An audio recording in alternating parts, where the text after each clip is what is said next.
for that. And I remind you that the Prophet ﷺ, in the midst of a ghazwa, in the midst of a battle on an expedition, saw a red bird that was flying over the Sahaba, looked up at that red bird in distress, and the Prophet ﷺ said, "Man faja'a hadhihi biwaladiha?" Who has distressed this one with her child? SubhanAllah. He didn't say the bird is mad. Man faja'a, meaning if you took the sentence of the Prophet ﷺ, you could think he was talking about a human being. And the Sahaba might have thought maybe he's talking about a human being when he says it in that fashion. Man faja'a hadhihi biwaladiha. Who distressed this one with her child? He was talking about a bird in the midst of a major tragedy, in the midst of a major expedition. But the Prophet ﷺ notices a bird complaining about her child. And one of the Sahaba took the egg, or took the child from the nest. And the Prophet ﷺ said, "Ruddu ilayha waladiha." Give her back her child. Give her back her child. Even the Prophet ﷺ, seeing that, an animal, a bird, in the midst of that, was caught, because there's something about a mother with her child, even when it's not even human. That connection of rahmah, that one part of Allah's mercy, that covers the entire existence as it is here, that we experience now. The 99 that we hope, bi'idhnillahi ta'ala, the rest of which we will experience in the akhirah. Allahumma ameen. That Allah would cover us in that exclusive mercy that is far more encompassing. That's encompassed, that small portion here that's encompassed. How much of it is encompassed from a mother to her child, a parent to their child, and particularly, specifically, a mother to her child, Muslim or not Muslim, human or not human. There's that connection that Allah subhanahu wa ta'ala puts there that's extremely special.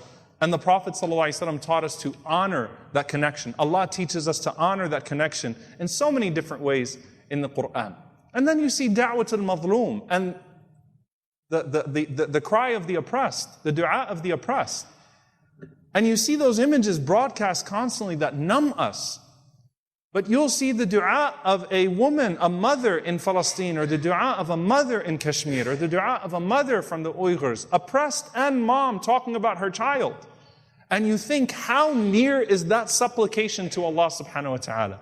And you don't want to be on the other side of that dua. You do not want to be on the other side of that dua. You know, you hear the dua where the Prophet, the saying of the Prophet ﷺ, "Taqi da'wat al-mazloom," fear the dua of the transgressed. Fear the dua of the oppressed. And you might think that the Prophet ﷺ was talking to Abu Jahl. The Prophet ﷺ was talking to Mu'adh bin Jabal, radiyallahu anhu, as he was sending him off to Yemen. A great companion, one of the fuqaha, one of the jurists of the companions, of the greatest of the companions, and saying, be careful. Don't transgress. Because a lot of times we think of dhulm and we think grand. Your mind immediately goes to Egypt or Syria or wherever. Not the potential that I might provoke the dua of someone against me.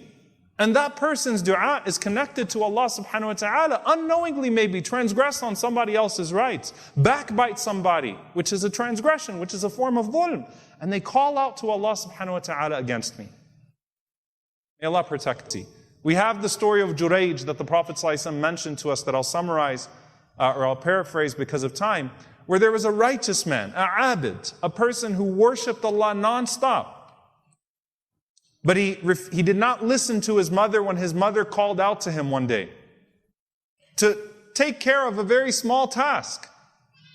And she prayed against him, that Allah subhanahu wa ta'ala would not let him die until he met a zani, until he met an adulteress. Later on, some time passed, and a woman came claiming that Jurayj was the father of her child. Jurayj was put through a massive trial.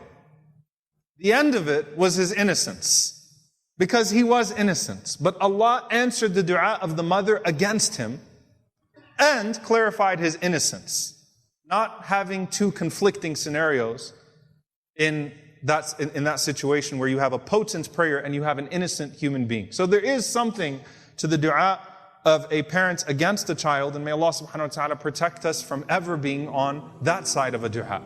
where we anger or displease our parents justly, or our parents are justified or justly angry with us, or we do something unnecessary to trigger their anger, and they do that, may Allah subhanahu wa ta'ala never allow us to be amongst those who have that dua made against us from our parents. Allahumma